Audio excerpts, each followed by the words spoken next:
I'm going to talk about apparently three different things: Alex Jones, Bashar al-Assad, and Richard Mueller.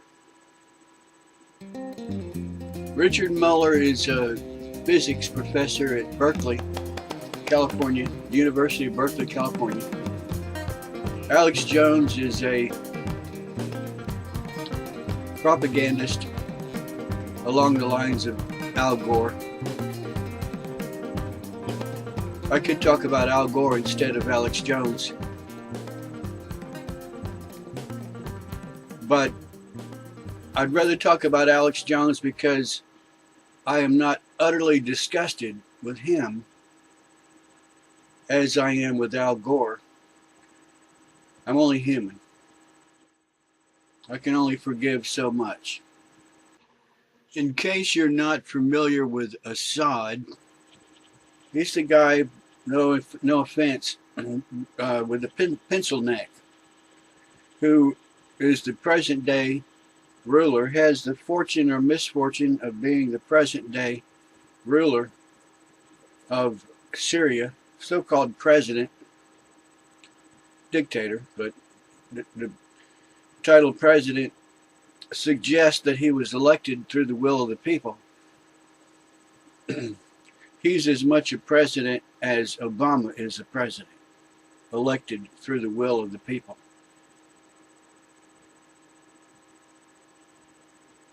I don't especially like Assad, but I despise Obama. Going back to Richard Mueller,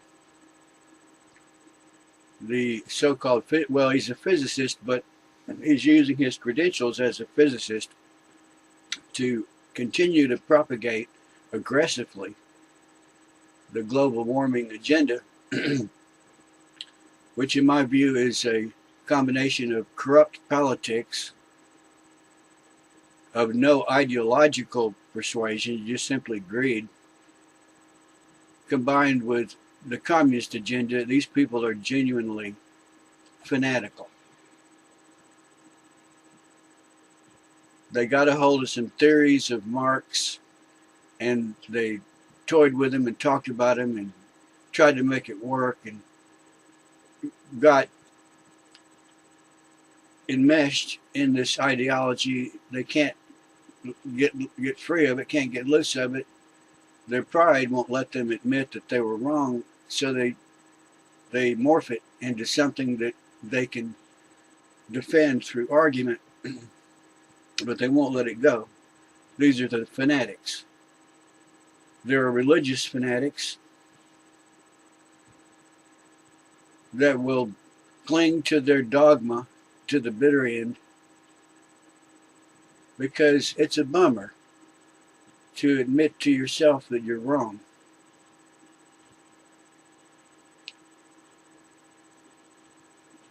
I have some insight into the mind of a scientist, which we will illustrate with the figure of Richard Mueller, physicist from UC Berkeley.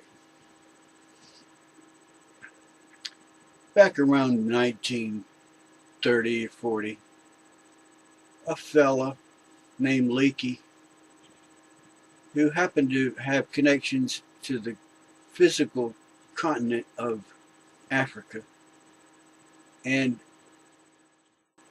an unusual awareness of the presence of fossils, stumbled into the field of paleontology and began to be recognized by others as either a weirdo or a genuine scientist on the verge of important discoveries that would reshape the thinking of the world forever, along the lines of Darwin. But scientists in those days, and frankly in these days as well, have to eat. And so you have to be a successful scientist in such conditions. You have to be a combination scientist slash carnival barker, used car salesman, promoter, media whore, in order to get funding.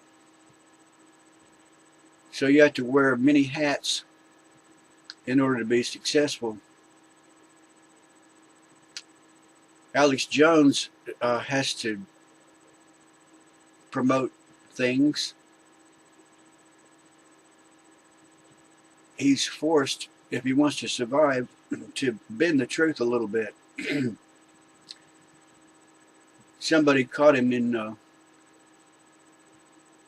a large store like Walmart. It was a local store in Dallas, Austin, Texas. Probably not a Walmart, but a store like Walmart. And Alex Jones was there with I guess he goes around everywhere with a megaphone in one hand, and behind him is one or two young skulls full of mush carrying video cameras everywhere he goes. So he had his camera crew with him when he went into the store, and he happened to notice an aisle of toothpaste and read the labels and came to the conclusion we are led to assume.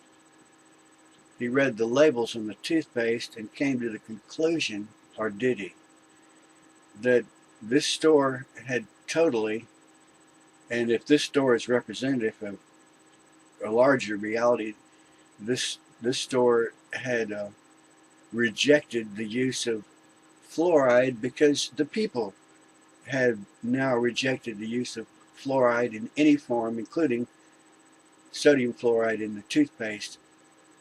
I don't remember what Jones connects with fluoride that makes it so evil. A mind control drug administered surreptitiously by an evil conspiracy connected with the Bilderbergers. And the guy that caught Alex Jones in this store, who knew the store somewhat, because anybody that shops in a store is vaguely familiar with what's in that store, and he knew that Jones did a video presentation, proving to the world that fluoride is on its way out, thanks to Alex Jones. And Alex Jones sells non-fluoridated toothpaste. He's got to make $1 somewhere or the other. He's got to eat. He's got to pay his rent. And maybe if he's lucky, make payments on a brand new expensive luxury car. I'm not saying he has one, but maybe in the back of his mind he'd rather have one. Maybe just for no other reason than to please his wife. The young man caught Alex Jones in the store. I've got 30 seconds left. Made a video trashing Alex Jones. You liar, you liar. Look here, I went to the other aisle, another aisle in the store, and there's just rows and rows and rows of all kind of Crest and Polydent and whatever toothpaste. Fluoride, it's all got fluoride in it. Jones is a liar. I caught him red-handed. And my attitude is, the guy's got to eat. Bashar Assad, he's in a position as the leader of a country. It ain't exactly easy. He's got to get along with various factions in his country and outside his country. Regardless of what he believes, he's got to pretend to go along with, to a certain extent, with some of these other factions. And you can always take his words of reconciliation with one faction and use it against him to show that he's has evil intentions. I believe that Assad is now being attacked in the same way that George W. Bush was attacked after the trade towers were destroyed by the terrorists, and he wanted to wage war on the terrorists or something, go depose Saddam, I guess for lack of a better reason, lack of a better cause. George Bush is innocent. He's as guilty as you are and as I am. Alex Jones is probably a little more guilty than George Bush. But this guy Mueller, I believe he is extremely crafty. Of all the people that I've mentioned, the one who's most crafty is Mueller.